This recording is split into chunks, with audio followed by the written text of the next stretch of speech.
We'll obviously start with the draw. The Europa League draw has been made. What's your thoughts on the competition you're going to come up against? Yeah, exciting. I guess that's a reward for last night, and I guess over the two legs against a very good team, RZ, that we could look forward to the draw today, and looking at the calibre of teams we're going to be up against. Super excited. I know we're going to have some fantastic nights, particularly here at Celtic Park. So looking forward to it. Is that competition for the players to relish? Is that added challenge this season? I think so, yeah. I mean, it's why we're all involved in the game, and to test yourself against the best in the continent. And, we obviously missed out on the Champions League this year, but, you see the calibre of the teams in all the groups in the Europa. And, there's some fantastic opponents, pedigree, tradition, history, and, we're going to be up against them, and I'm sure the players and everyone at the club's looking forward to it. Ange, you can now turn your attention to the weekend. I just want to give us an idea of your experience of derby games and how you view them, how you approach them, what you've encountered that prepares you for Sunday, if you would, please. Yeah, look, obviously each derby game has its own significance. This one has, worldwide significance in that it's, one of the most famous fixtures globally. So you can understand the significance of it. And, whilst, as a manager, sometimes you just say, well, it is just another game. It's not, because what it means, particularly what it means to our supporters and what it means to this football club. So it's a big game. It's one of the fixtures you obviously look forward to every year. And, it's going to be a cracking atmosphere. And, again, it's why we want to be involved. We want to be involved in big games where there's, extra significance to the result. And that'll certainly be the case on Sunday. I know the season won't be defined by the result on Sunday, regardless of what happens, but how beneficial would it be in terms of changing momentum within the country and the league your way if you did get a positive result? It's August. I know people like to sort of put, defining moments at all different. There'll be defining moments throughout the season, no doubt. For us, what's important is we've had I think a really positive month so far, and in terms of improvement in our performances and also getting reward for that. And Sunday's another opportunity, I guess, to build on that momentum for us. But it's like I said, it's the end of August, and there's still a hell of a lot of football to be played. And from our perspective, either way, we're not going to get too carried away with whatever the outcome is. We want to continually improve our performances, and like I said, Sunday is a great chance for us to establish our football against a very good opponent in a difficult sort of environment. What a great test it's going to be for us. Hi, Ange. Should we just get a squad update from you? James and both Jameses, didn't travel. Any other bumps and bruises from last night? Everyone come through okay? In terms of both Jameses, obviously we've been away, but the reports back from sort of camp is we're hoping at least one of the two might be available for Sunday. So we'll just, again, it's monitoring them on a 24-hour basis and see how they're going. Out of last night, obviously, Greg Taylor's got his shoulder problem. Again, it looks like it's nothing too significant, so still a chance for Sunday.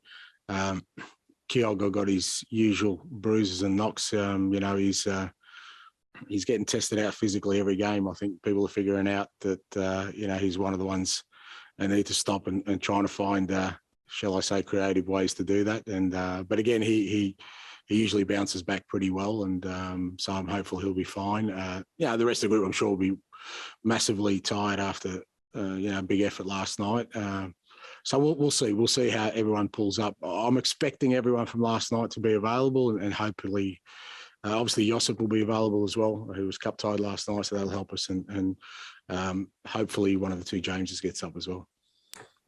Rangers obviously have their COVID issues to worry about at the moment. Can you look anything towards that? Is there any sort of, not momentum or anything like that, but can you look to that, or do you just solely focus on the starting 11 that you can put out? Yeah, no, I don't think you can. That's stuff that's out of our control. What we do know is that, whatever the lineup is on Sunday, they're going to be a formidable opponent. So, if you start thinking it's going to be somewhat of an easier game because of any disruptions they had or disruptions we might have, I think you fall into a false trap of, the one thing we'll never do is underestimate or an opponent or not respect an opponent, irrespective of the build-up they've had to the game, particularly a big game, because what you know is that for both sides, the 11 players who start that game will be up for a big game, and our focus has got to be on ourselves. And Liam Scales coming in this morning as well. We must be delighted to get another one over the line. Yeah, it's good. Again, the one we've been working on for a while. Obviously, his club's been involved in European competition. They've been doing really well, and we're keen to hold on to him for as long as they could. And that was okay with us. But good to get him in. He's a good young talent. He can play a couple of positions at the back. Gives us some extra reinforcement and depth in an area we need it. And looking forward to working with him. Just on the subject of transfers, are you still hopeful of getting more in over the weekend and early next week as well? Yeah, we've still got a few days to go, so I expect it to still be some activity. Could be ins and outs. We'll wait and see, but still working on a couple of things, and obviously, as the timeline gets tighter, things get a little bit more challenging. But still working on a couple of things, and hopefully, still have some activity between now and the end of the window. And just going back to this fixture, I mean, obviously there's a lot of Celtic Rangers fans in Australia. Do you have personal memories of watching this game on telly, or people who you knew that were really into it? Yeah, no, it's a big fixture in Oz, and many pubs, across the country, if they weren't in lockdown at the moment, in most of the major cities there, the pubs at around midnight usually get fairly busy with interest on both sides of the camp. And like I said, it's not lost the significance of this fixture for me, because growing up in Australia, there are a couple of games every year from around the world that everyone tuned into, and this was certainly one of them. Hi, Ange. Just on Rangers, what have you made of them recently, both this season and, of course, last season, when they were so impressive domestically? And what threats will you have to counter on Sunday if you are to get a positive result? Yeah, they were hugely impressive last year, and their form was really consistent and strong throughout. And look, they're a good side. You don't have that kind of success without having, some very good individuals, but also a good team structure, and it'll be a good challenge for us.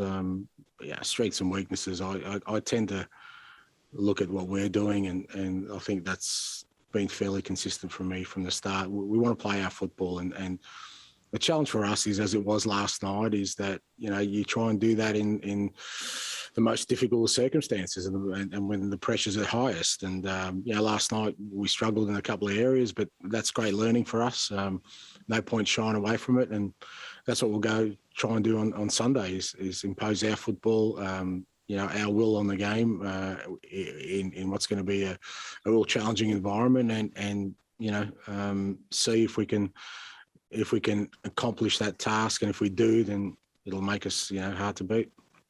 I appreciate your point. It is only August, very early days in the season, but Celtic haven't won any of the last 6 derby matches, which you'll know in Glasgow is not really acceptable for either side. How important is it just to wrestle that momentum back in the derby matches? Because history shows, although these games aren't the be-all and end-all in a title race, they can have a big effect on it. Yeah, there's no doubt. It's a game you want to win for sure. And as you say, you whenever the pendulum swings one way or another, and there's dominance on one side or the other, you need at times to have that circuit breaker just to sort of, as you say, swing momentum to us. But that's more of a singular task for the weekend, rather than something that, as I said earlier, is going to define our season. There's our challenge, and every game has a new challenge for us. And the challenge on the weekend is to face a strong opponent in their own backyard, where the record's against us. Well, that's the arena we want to be in to test ourselves. And to talk about the records against you, obviously Rangers didn't lose any of these fixtures last campaign. Do you consider yourselves underdogs going into this, playing against champions, or do you not read too much into it? No, I mean, yeah, I don't like the whole underdogs thing. That's always a big Australian thing. We love being the underdog, and it's not something I really buy into. I mean, you're kind of going in, sort of, already conceding that you're somehow not up to a task and it's going to take something extraordinary. That's not how I see us. That's not how I ever see us. And I don't think Celtic would ever see themselves as an underdog. And they shouldn't in any contest. And that doesn't mean you don't respect the opponent. It doesn't mean you go into every game understanding that there are major challenges. But the one thing I'm trying to instill here is that, when you represent this football club, every game is there to be won. Every game is an opportunity for us to impose our football on. And, favourites, underdogs becomes really irrelevant. What becomes important to me is belief in ourselves, believe in our football, believe in our football club, and take every contest head on. Yeah, you talk about there, obviously hoping to win the game. Is there a tinge of sadness that there will be none of your fans in the stadium if you do win? There'll be no. Yeah, look, I guess from my perspective, and again, historically, you talk about this fixture.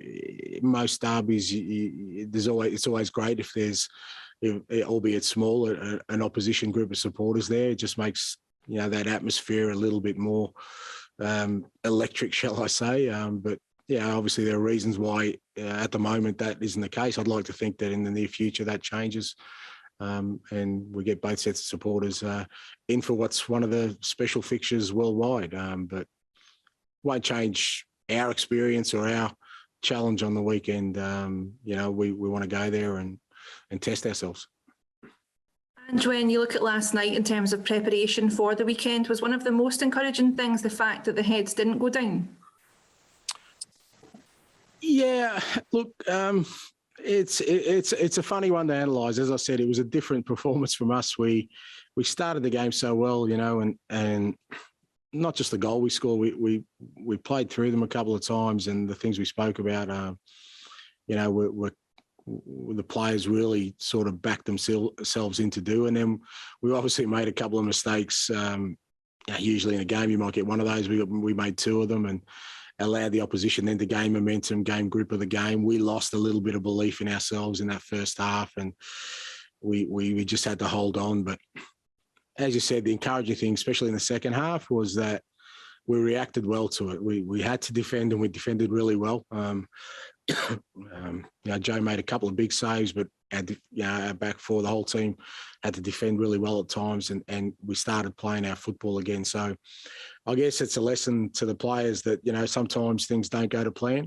There's things you can't legislate for, and that is, people are going to make mistakes. They're human beings. It's how we react to it. And if you react in a positive way and don't let it take you too far away from the team you want to be, then you can still get rewarded. It's not always going to be, beautiful to see and smooth sailing. There's going to be times where, like any good boxing contest, you're going to cop one on the chin. You might go to the canvas. Important thing is you get back up. And I thought last night the players got back up.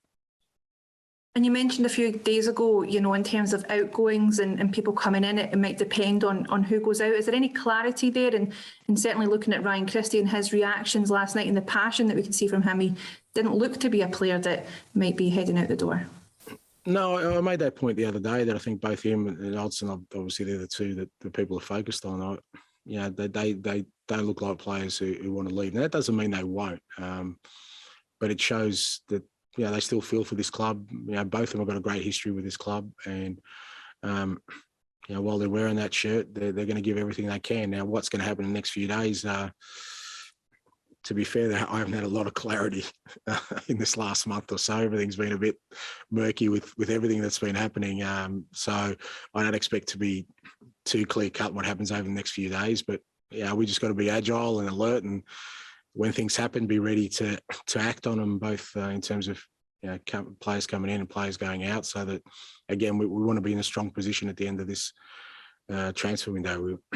It's been a hectic time for us, but I think we've done a pretty good job so far, and we really want to come out of it, this window with to be in the strongest possible position.